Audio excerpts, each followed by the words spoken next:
स्वागत है आपका एनपीएस पॉडकास्ट के नए एपिसोड में। और आज का जो किस्सा है वो एक नेपाल की फैक्ट्री का किस्सा है, या फिर कहें कि नेपाल की श्रापित फैक्ट्री का किस्सा है। आमतौर पे जब हमें प्रमोशन मिलती है तो सब खुश होते हैं, क्योंकि प्रमोशन जब मिलती है तो नेचुरली बात है कि सैलरी बढ़ती है, रुतबा बढ़ता है, मान सम्मान बढ़ता है। लेकिन अशोक कुमार दास के साथ ऐसा कुछ हुआ नहीं। हालाँकि वो काफ़ी अरसे से नेपाल की फैक्ट्री में काम कर रहे थे और उनको थी कि भई मुझे भी प्रमोट किया जाए, और मैं काफ़ी देर से काम कर रहा हूँ। उस फैक्ट्री की जो, या कह सकते हैं कि कंपनी की मल्टीपल फैक्ट्रीज़ थी और उन्हीं एक फैक्ट्री में ये काम करते थे। और उस फैक्ट्री के जो सबसे ऊपरली पोस्ट होती थी पर्टिकुलर फैक्ट्री में, वो सुपरवाइज़र की होती थी, या कह सकते हैं कि मैनेजर की होती थी। अब जो इनके मैनेजर थे, इनके साथ तो उनकी काफ़ी बनती थी, लेकिन कोई भी नहीं ये चाहेगा कि भई मैं कोई मेरी जगह मुझे रिप्लेस करके आ जाए। लेकिन एक दिन जो है इनके भी किस्मत खुल गई, या कह सकते हैं कि किस्मत का हेर-फेर हो गया, या फिर कह सकते हैं कि किस्मत खराब थी। क्योंकि इनकी प्रमोशन तो हुई, इसमें कोई दो राय नहीं है। लेकिन जो इनको फैक्ट्री मिली, वो दरअसल थी ही नहीं। अब आप सोचेंगे भई ऐसी कौन-सी फैक्ट्री है जो अस्तित्व में नहीं है? बेसिकली जो इनको काम मिला था, वो मिला था कि ये एक फैक्ट्री है जो नई फैक्ट्री बन रही है, और उस फैक्ट्री में ये जाएँगे, वहाँ पर मतलब फैक्ट्री को बनवाने में मदद करेंगे, सुपरवाइज़ करेंगे, और फिर उसके बाद जो उस फैक्ट्री को ही मैनेज करेंगे। इनके लिए काफ़ी ज़्यादा खुशी वाली बात थी, क्योंकि इनके मुताबिक कि ये अब जिस फैक्ट्री में अपने आप को एज़ अ मैनेजर जो है वो रिप्रेज़ेंट करेंगे, अभी तो बनी नहीं।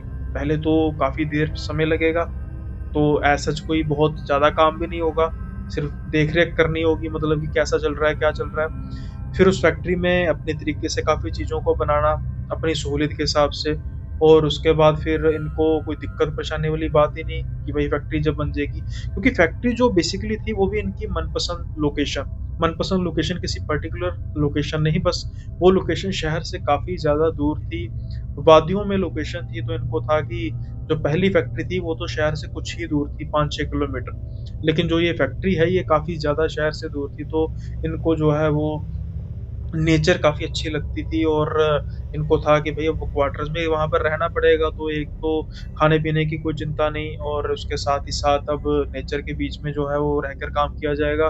तो इनका जो है वो सपने काफ़ी ज़्यादा इन्होंने सँजो लिए थे, और लेकिन जो किस्मत है या कुदरत है उसको कुछ और ही मंज़ूर था। अब ये सारा लाव लश्कर लेके फैक्ट्री की लोकेशन की तरफ जाते हैं, और जब पहले दिन देखते हैं कि वहाँ पर एक अजीब-सी बात होती है। अजीब-सी बात क्या होती है कि वहाँ पर जो पेड़-पौधे होते हैं वो अजीब-सी तरीके से सड़े हुए थे। सड़े हुए मतलब जैसे आमतौर पे क्या होता है कि कई बार पत्तों को बीच में छेद होता है, कुछ कीड़े खा जाते हैं, या फिर मौसम के अनुसार वो मुरझाए होते हैं, या फिर कह सकते हैं कि कुछ जल भी जाते हैं। लेकिन इन तीनों चीज़ों में से ऐसा कुछ नहीं था। वो अजीब-से तरीके से सड़े हुए हैं, जैसे किसी ने तेज़ाब डाला हो उस पर। अब ये इनके लिए काफ़ी ज़्यादा अजीब-सी बात थी, क्योंकि ये ऐसी चीज़ तो एक्सपेक्ट कर नहीं रहे थे। हालाँकि इनको ऐसा कुछ बहुत ज़्यादा अनयूजुअल नहीं लगा, क्योंकि इनको था कि यार कुछ ना कुछ वो होगा, मतलब कुछ कीड़े टाइप वगैरह कुछ चीज़ होगी, कुछ हो सकता है कि बाद में देखा जाएगा। अब उस फैक्ट्री पर जो मज़दूर थे आने वाले, जब उन्होंने देखा तो कई मज़दूर जो है वो बात करने लग पड़े कि ये जगह ठीक नहीं है। लेकिन इन्होंने डाँट डपट के टरका दिया कि भई जिसको काम करना है करे, नहीं तो जाए। क्योंकि कुछ ही दिनों बाद वहाँ पर भूमि पूजन होना था, और फैक्ट्री के मालिकों ने आना था, कंपनी के मालिकों ने आना था। अब अगर वो ऐसी कोई चीज़ सुनते, ऐसी बकवास जो इनकी नज़र में बकवास थी, तब तक जब तक इनको लग रहा था, तो इनकी जॉब पर भी बात आ जाएगी, और इनको भी डाँट डपट पड़ती कि भाई तू क्या कर रहा है यहाँ पे? तो इन्होंने जो है वो इस चीज़ को दबाना ही सही समझा, और अब जब भूमि पूजन का दिन था, उस दिन भूमि पूजन हुआ, किसी भी तरीके की कोई रुकावट नहीं आई। लेकिन जब इन्होंने अपने मालिकों को विज़िट कराना शुरू किया सारी लोकेशन एक बार फिर से, तो उनके मालिकों ने भी इस चीज़ को नोटिस किया कि यहाँ पर ये जो सब कुछ सड़ा हुआ है, इस चीज़ के बारे में पता कराया जाए, क्योंकि हो ना हो बाद में किसी तरीके की दिक्कत ना आए। अब ये कहते हैं कि आप मुझ पर छोड़ दीजिए, मैं खुद कर लूँगा। तो उन्होंने कहा कि ठीक है जी, आप देख लीजिए। रात के समय में जो मज़दूर है वो आपस में बातें कर रहे थे। हल्की-फुल्की सर्दी थी, और उसकी वजह से बॉनफायर भी लगाई हुई थी, और ये भी साथ में बैठे हुए थे। अब कुछ मज़दूरों ने जो है वो बात करनी शुरू कर दी कि जो ये पेड़-पौधे अजीब-सी तरीके से जले हुए हैं, हो ना हो यहाँ पर कोई न कोई बुरी आत्मा का साया है। अब पहले जब इन्होंने सुना तो ये तो हँसने लग पड़े कि भाई ये कैसी दकियानूसी बातें कर रहे हैं। लेकिन जो मज़दूर थे वो इनकी हँसी पर तवज्जो नहीं दे रहे थे, क्योंकि उनकी जो कंसर्न थी वो इस चीज़ को लेकर थी कि यहाँ पर कोई न कोई दिक्कत परेशानी वाली बात है। अब जैसे-जैसे मज़दूरों 1-2 मज़दूरों ने बात शुरू, तो उनकी हाँ में हाँ बाकी मज़दूर भी मिलाने लग पड़े। ये सुन को इनको काफ़ी ज़्यादा गुस्सा आया। उसका कारण क्योंकि इनको लग रहा था कि भई अगर ये बात मतलब इनके मुताबिक अफ़वाह जो है वो फैल गई तो फिर भई इनको दिक्कत परेशानी होगी। ऐसा ना हो कि मज़दूर काम ना करें और बाद में इनको काम के लिए मज़दूर मिले भी नहीं। तो इन्होंने फिर जो मज़दूरों ने शुरू किया था बात को, उनको थोड़ा-सा गुस्से में कहा कि भई देखो, बात ऐसी है कि काम करना है तो करो, नहीं करना है तो ना करो, लेकिन ऐसी फ़िज़ूल बातें करने का कोई फ़ायदा नहीं है। कल सुबह तुम्हारा हिसाब-किताब कर दिया जाएगा। अब बेसिकली मज़दूरों का ये आशय नहीं था कि वो काम छोड़ना चाहते हैं, लेकिन वो डरे हुए थे कि इस चीज़ को लेकर, अजीब से तरीके से होने वाली इस घटनाओं को लेकर। अब जो काम छोड़ने वाली बात, या फिर कह सकते हैं कि अगले दिन सुबह हिसाब करने वाली बात हो रही थी, मैनेजर साहब और मज़दूरों को इस चीज़ का जो पता नहीं था कि अभी उस चीज़ के बीच में 1 रात बाकी है। उस रात को क्या होने वाला था? ये जानने से पहले भई आप अपना फ़र्ज़ भी पूरा कर दीजिए। वीडियो पसंद आ रही है, कहानी पसंद आ रही है तो लाइक करना मत भूलिएगा। चैनल को सब्सक्राइब कर दीजिए नए हैं अगर चैनल पर।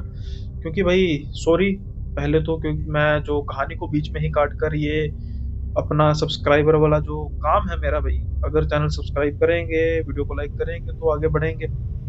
कुछ लोग कहते हैं कि भई भीख माँगते हो सब्सक्राइबर की, आपने भीख समझना भई, भीख ही समझ लो।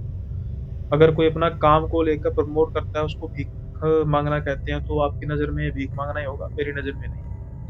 सो आई पर्स्यू टू सब्सक्राइब अगर आपको चैनल पसंद आया। और इस कहानी के बाद अगर आप सोचेंगे कि मैं कोई और कहानी सुन लूँगा, लेकिन इस कहानी के बाद एक और कहानी है जो काफ़ी ज़्यादा अजीब है, क्योंकि हालाँकि मैं आमतौर पर कहता हूँ क्योंकि ऐसी सेकंड हैंड चीज़ नहीं लेनी चाहिए जो किसी पर्टिकुलर शेप को रिप्रेज़ेंट करती है, लेकिन इस कहानी में एक और शिक्षा मिलती है कि हमें रास्ते में पड़ी हुई चीज़ों को भी नहीं उठाना चाहिए। क्योंकि अगर ऐसी चीज़ों में कोई प्रेत आत्मा हो और वो घर में आकर मौत का मंज़र शुरू कर दे तो फिर क्या होगा? अगली कहानी इसी के बारे में है, लेकिन अब इस कहानी को जल्दी से शुरू करते हैं। और हाँ, सब्सक्राइब तो आपने कर ही दिया होगा और आई होप वीडियो को आपने लाइक कर दिया होगा। अब जैसा कि मैंने कहा कि इस सारी कहानी के बीच, या सारे किस्से के बीच, या सारी फ्यूचर हैपनिंग के बीच अभी रात जो है वो बाकी पड़ी थी। मैनेजर साहब जो है वो अपने टेंट में जाकर सो जाते हैं। सुबह जो उनकी जाग है वो काफ़ी ज़्यादा चीखों-पुकारों से, काफ़ी ज़्यादा हाय तौबा से, या कहें कि कुछ लोग चीखते हुए इनके टेंट में आते हैं और उनको उठाते हैं। अब जब मैनेजर साहब पूछते हैं कि क्या हुआ, तो ये बस इशारा कर रहे होते हैं बाहर की तरफ का। मैनेजर साहब जो है वो भागे-भागे बाहर जाते हैं और वहाँ पर उनको 2 लाशें मिलती हैं। मज़दूरों की लाशें मिली होती हैं जो अजीब से तरीके से सड़ी होती हैं।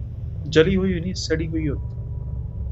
ना कोई किसी तरीके का केमिकल अभी वहाँ पर आया था। ये वैसे ही सड़ी थी जैसे आस-पास के पत्ते सड़े थे, और ज़मीन जो है वो अजीब से तरीके से कह सकते हैं कि और सड़ी हुई थी, वो भी सड़ी हुई कह सकते हैं, काली नहीं थी बट अजीब से तरीके से सड़ी हुई। ये तो काफ़ी ज़्यादा दंग रह जाते हैं, काफ़ी ज़्यादा डर जाते हैं, क्योंकि कोई आमतौर पे छोटी-मोटी घटना, मज़दूरों को चोट लगना, ये तो सब कुछ होता लगता है, लेकिन पहले ही दिन अभी तो जो है वो काम शुरू ही नहीं हुआ और 2 मज़दूर जो है वो इतनी बुरी हालत में मर गए। अब ये जो इनको रिपोर्ट तो करना पड़ता है अपनी कंपनी को, लेकिन इस चीज़ का जो है एक्सप्लेनेशन क्या दें कि वो कैसे मरे? लेकिन ये बात इतनी बड़ी नहीं थी, बड़ी बात ये थी कि जो बाकी मज़दूर हैं सारे के सारे काम करने के लिए मना कर देते हैं। और वो कहते हैं कि भई हम इस जगह पे काम नहीं करेंगे अब। क्योंकि जिसके बारे में कल रात को बातें हो रही थी, वो जो प्रेत आत्माओं के बारे में, वो जो कुछ अजीब से तरीके की दुष्ट आत्माओं के बारे में बातें कर रहे थे मज़दूर, आज वो उनको सच साबित होती नज़र आ रही थी। अब जो ये मैनेजर साहब हैं, वो तो रोक सकते नहीं थे क्योंकि इतनी बड़ी बात हो चुकी थी। खैर पुलिस को बुलाया जाता है और जो इनकी लाशों को लेकर जाया जाता है, और जो मज़दूर हैं, वो धीरे-धीरे काम छोड़कर जाना शुरू कर चुके थे और कोई भी इनकी बात सुनने के लिए तैयार नहीं। और मेरी माने तो सुननी भी नहीं चाहिए थी, क्योंकि अपनी जो जान होती है वो किसको प्यारी नहीं होती। लेकिन शायद इनको अपनी जान प्यारी नहीं, क्योंकि ये डिसाइड करते हैं वहाँ पर स्टे करने का। क्योंकि नई-नई तो अभी इनकी प्रमोशन हुई थी, पूरी की पूरी फैक्ट्री का कार्यभार इनको सौंपा जाने लगा था और ये चाहते थे कि मैं अपनी कंपनी की नज़र में हीरो साबित करके दिखाऊँ कि हो ना हो यहाँ पर कोई साजिश हो, कोई चोर हो, कोई डाकू यहाँ पर जो फैक्ट्री को बनने नहीं देना चाहते और ये अपनी कंपनी से फ़ोन पर बात करते हैं। और हालाँकि कंपनी इनको सजेस्ट करती है कि अगर आप चाहें तो आप भी वापस आ सकते हैं, क्योंकि जो आप बता रहे हैं, जो मज़दूर जिस वज़ह से भाग गए हैं, वो हम बात पर विश्वास नहीं करते, लेकिन कुछ जानवर, कुछ चोर लुटेरे जो आपको नुकसान पहुँचा देते हैं, लेकिन ये कहते हैं कि मैं कम से कम आज रात तो यहाँ पर रुकूँगा। क्योंकि अगर मैं आज रात को यहाँ पर नहीं रुकता, तो फिर क्या होगा कि अफ़वाह जो है वो सच साबित होगी और यहाँ पर कोई काम करने के लिए आएगा भी नहीं। लेकिन आज की रात को जो मैं यहाँ पर रुकूँगा, फिर मैं सुबह सबको बताऊँगा कि देखो मैं भी तो रात को रुका हूँ। अभी तो पोस्टमार्टम की रिपोर्ट भी नहीं, हमें नहीं पता कि वो बेचारे मज़दूर कैसे मर गए। लेकिन कम से कम कुछ ऐसी चीज़ें नहीं हैं, कुछ भूत-प्रेत वाला चक्कर तो नहीं है। तो हम बाकी मज़दूरों को कुछ सिक्योरिटी वग़ैरह प्रोवाइड करके यहाँ पर काम करने के लिए लेकर आ सकते हैं। कंपनी को भी ये बात ठीक लगती है। अब कंपनी को तो प्रॉफ़िट से ज़्यादा मतलब होता है, एज़ सच इनको कुछ ज़्यादा कोई परवाह होती नहीं है। शो तो करते हैं लेकिन ऐसा होता नहीं है, क्योंकि मैं भी वही काफ़ी देर कॉर्पोरेट में रहा हूँ और हमें भली-भाँति पता है कि कंपनियों की मानसिकता क्या होती है। तो ये जो है वो हीरोइक अपनी छवि बनाना चाहते हैं और कंपनी किसी की सगी होती नहीं है, ये इनको पता नहीं था।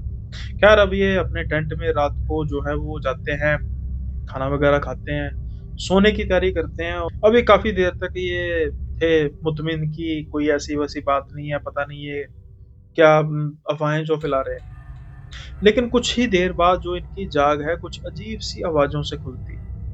जैसे कोई खुसर-फुसर, खुसर-फुसर कर रहा होता है। इनको पहले तो कुछ समझ में नहीं आता। इनको लगता है कि शायद कुछ मज़दूर जो हैं वो वापस आ गए हों।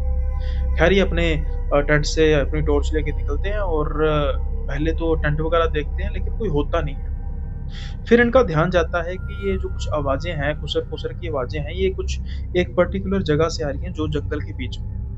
तो ये डिसाइड करते हैं कि अपनी टॉर्च पकड़ेंगे, एक डंडा पकड़ेंगे और उन आवाज़ों का पीछा करेंगे और देखेंगे कि ये आवाज़ें जो हैं बेसिकली इनकी जो सेंस थी, ये आवाज़ें किसी जानवर की तो बिल्कुल नहीं थी।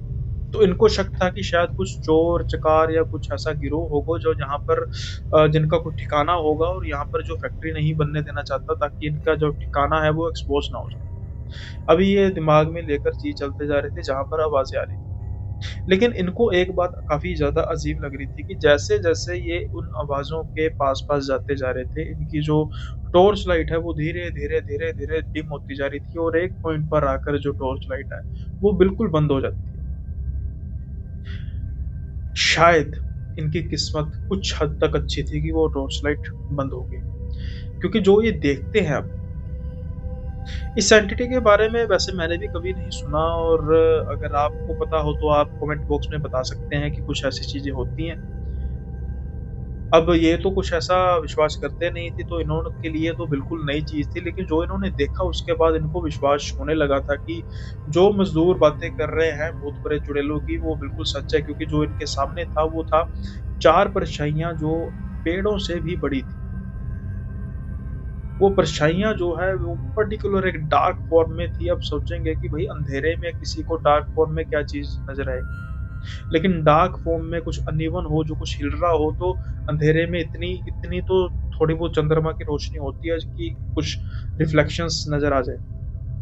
तो ये वही रिफ्लेक्शंस थी जो इनको नज़र आ रही थी और वो ही जो परछाइयाँ हैं वो कुछ खुसर-फुसर कर रही थी। पता नहीं क्या लैंग्वेज थी जो इनको समझ नहीं आ रही थी। अब ये अजीब-सी तरीके की परछाइयों को सुन रहे थे और इनको लग रहा था कि पता नहीं यार ये क्या चीज़ है। लेकिन ये इनको पूरा विश्वास हो गया था कि ना ही ये जानवर है, ना ही चोर-लुटेरे, ना ही कोई इंसान। ये कुछ अजीब-सी, अलग-सी चीज़ है। शायद ये वो चीज़ है जिसके बारे में जो मज़दूर थे वो बात कर रहे थे कि कोई भूत-प्रेत या चुड़ैल है। अब हो ना हो इनको भी जो है इस पर विश्वास आना शुरू हो गया था कि क्योंकि टॉर्च की जो बैटरी है वो तो फुल थी, वो कैसे बंद हो सकती थी।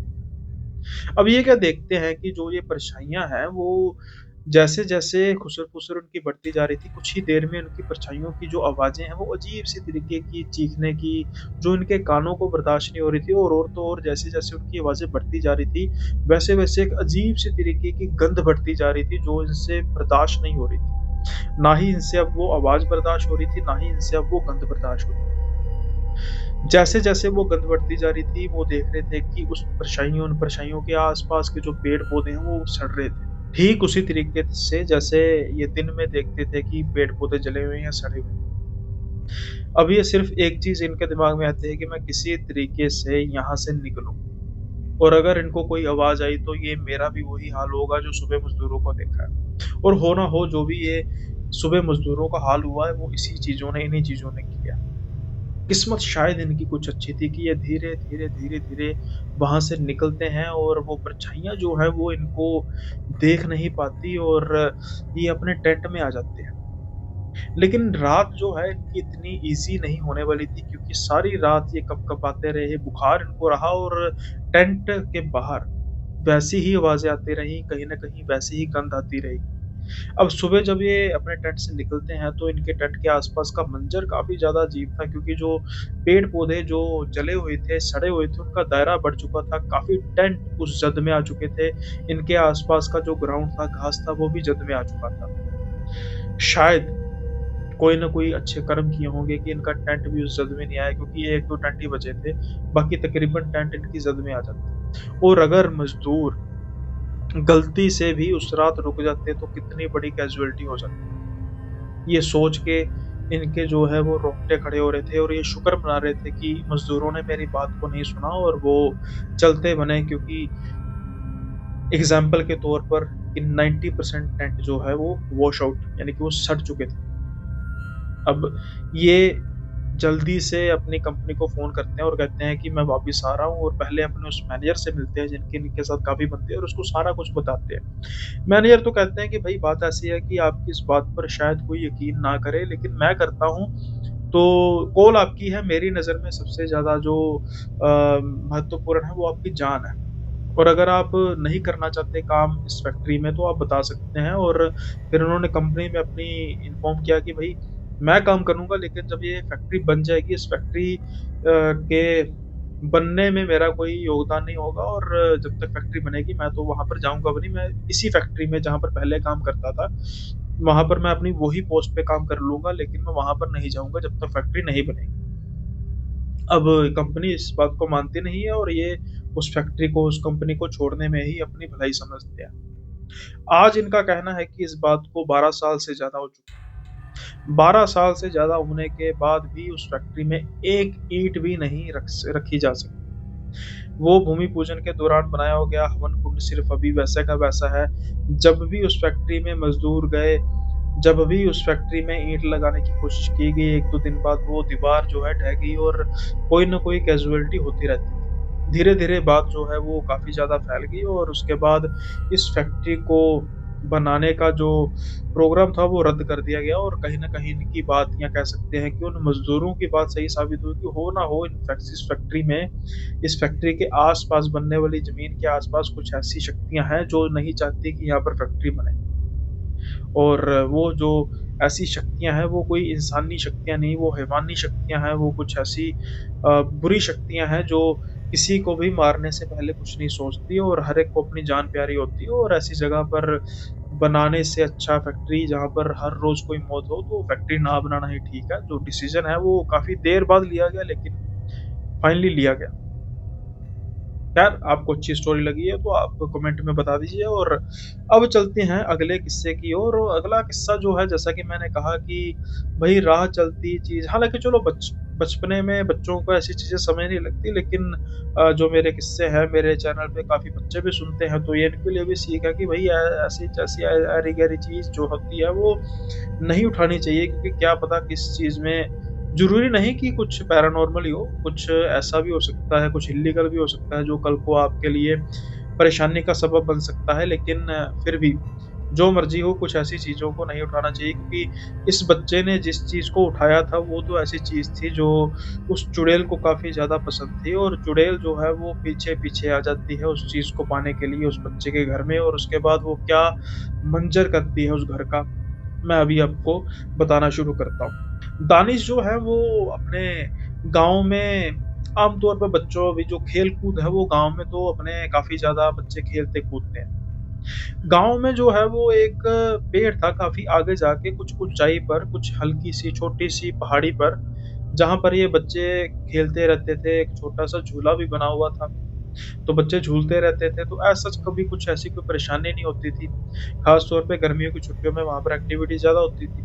लेकिन दानिश जो है वो एक दिन ऐसा कुछ ख़ास देखता है उस पेड़ के आस-पास जो वो किसी को दिखाना नहीं चाहता। वो खुद ब खुद अपने पास रखना चाहता है, क्योंकि वो थी चीज़ ही ऐसी।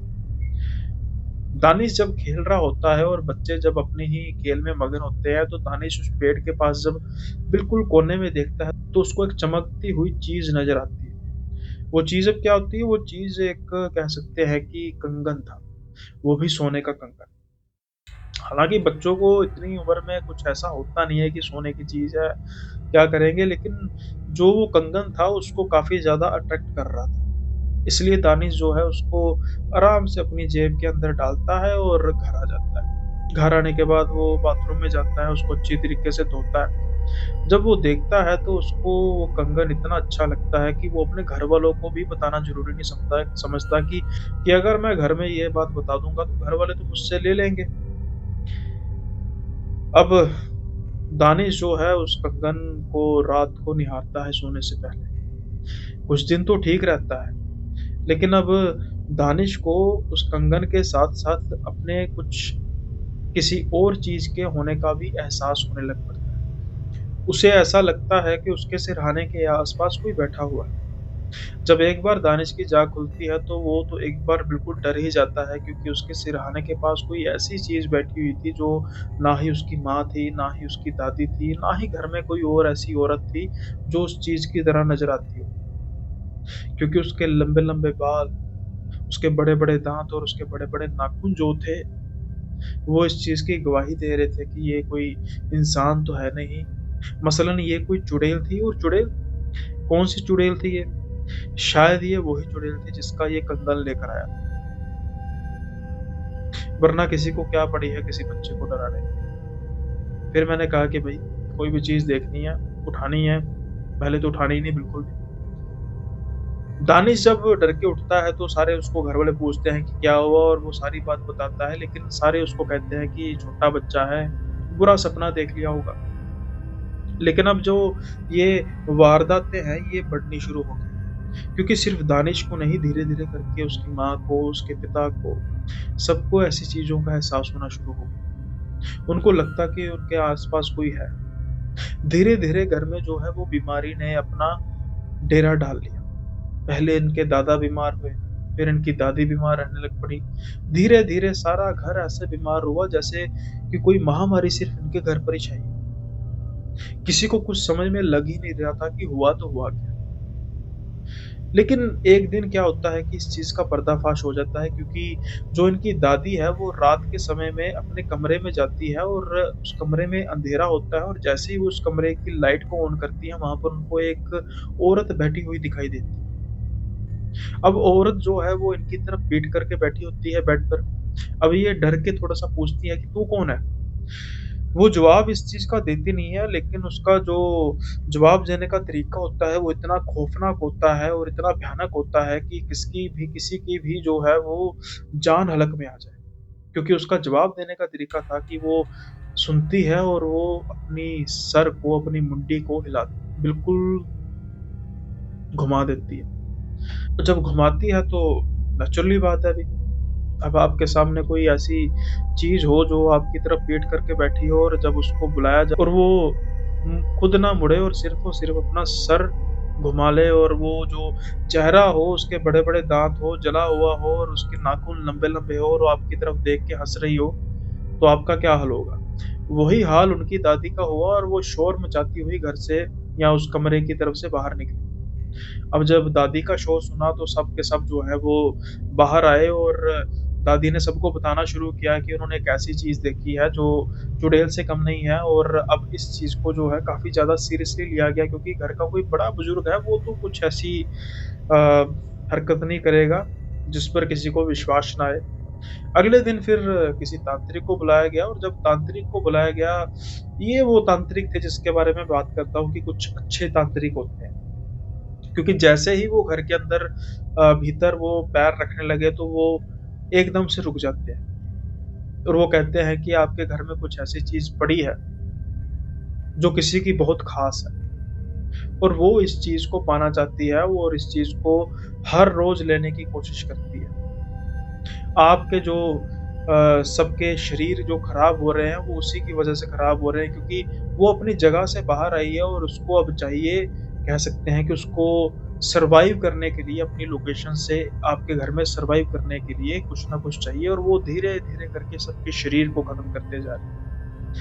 और धीरे-धीरे इसकी वजह से सब मरने शुरू हो जाएँगे, जब तक वो किसी को चीज़, वो उसको चीज़ उसकी नहीं मिलेगी और उसको वापस लेके नहीं जाएँगे। और अब ये भी नहीं पता कि उसको चीज़ मिलने के बाद वो वापस जाती है या नहीं।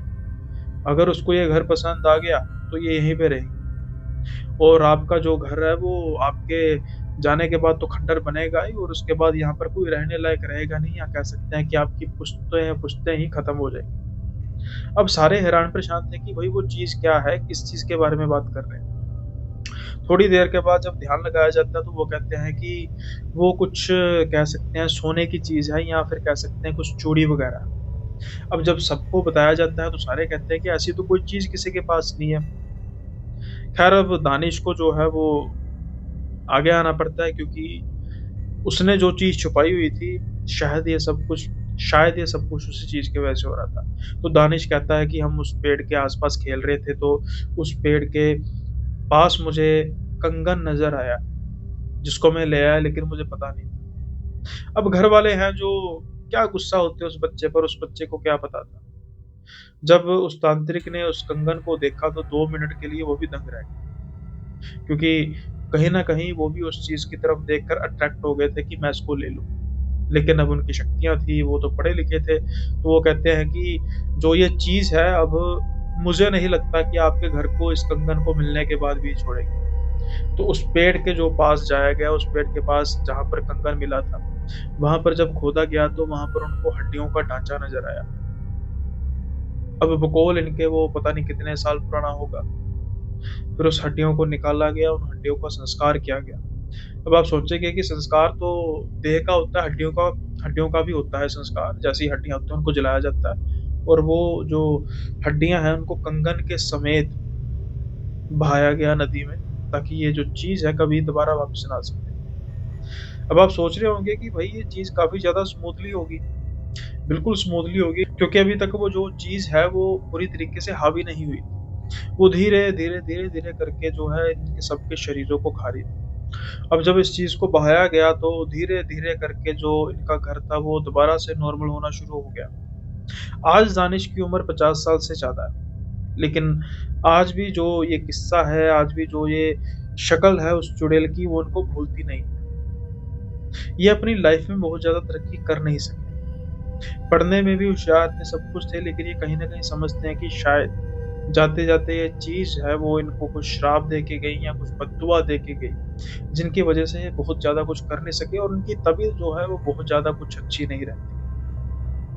घर में बाकी सबकी तबीयत धीरे-धीरे ठीक होने लग पड़ी, लेकिन ये प्राइम विक्टिम थे, क्योंकि शुरुआत इन्होंने ही की। तो आज भी ये कहीं न कहीं उस चीज़ या उस दिन को कोसते हैं कि जिस दिन उन्होंने उस चीज़ को उठाया। तो इसलिए मैं कहता हूँ भाइयों कि आमतौर पे बच्चे, या फिर कई बार लालच में आके हम कहीं जगह पे कोई पैसे गिरे होते हैं, हम उठा लेते हैं कि भाई किसी के गिर गए होंगे। अगर कोई चीज़ सबसे ज़्यादा कम मात्रा में आपको किसी सड़क में पड़ी हुई मिलेगी, वो पैसे ही होंगे। कोई भी जो पैसे है वो एज़ सच ऐसे नहीं गिराता जाता। बहुत रेयर चांस होता है कि कोई अपने पैसों को ऐसे गिरा के जाता है। नहीं तो सबसे ज़्यादा ध्यान से रखी जाने वाली चीज़ यही होती है। और अगर आपको ये सड़क पर गिरी हुई मिलती है, या किसी जगह पर गिरी हुई मिलती है, या फिर कोई सोने की चीज़ गलती से मिल जाती है, तो ये मत समझिएगा कि आपकी लॉटरी निकल गई। क्योंकि ये किस्सा जो है, वो अपने आप में एक जो कह सकते हैं कि शिक्षा है सबके लिए, कि अगर आपने कोई ऐसी चीज़ जो आपको देखने में काफ़ी ज़्यादा मूल्यवान लग रही है, अगर आपने उसको गलती से उठा लिया तो आपका हश्र भी ऐसा तो नहीं होने वाला। तो ध्यान रखिए।